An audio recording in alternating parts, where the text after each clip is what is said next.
C'est sur combien de kilomètres? Depuis ce matin. Depuis Mios. Ouais, Mios, ouais.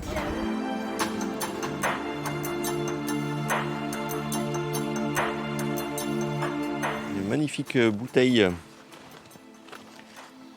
On a des emballages alimentaires. Un sac à patates. Qu'est-ce qu'on a? Du mégot. L'idée dans tout ça, c'est de faire un peu un état des lieux aussi de la pollution de la Leyre. Voilà, et donc il y a une équipe qui a fait aussi la partie plutôt landaise. Et donc voilà, nous, via un outil qui est Plastic Origins, une application, on référence tous les déchets qu'on trouve par différents types de catégories.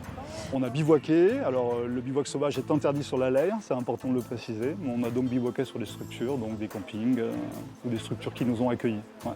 Et du coup, c'est une expédition au long cours, donc on bivouaque, on mange sur la rivière, voilà, c'est une vraie expédition.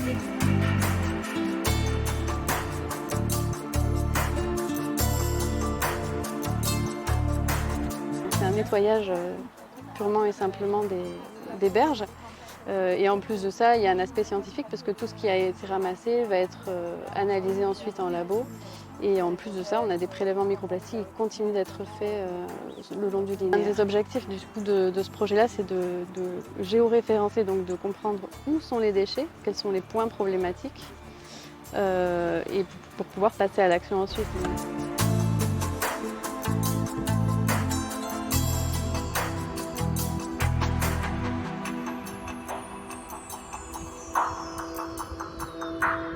Le cours d'eau de la Leyre est le cours d'eau principal du bassin d'Arcachon. Quelle est sa contribution aux macrodéchets que l'on retrouve sur le littoral du bassin d'Arcachon?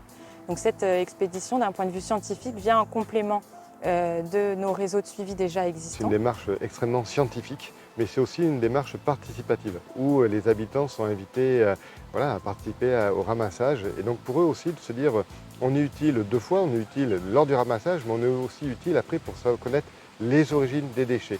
Donc c'est vraiment utile scientifiquement et utile directement pour la nature.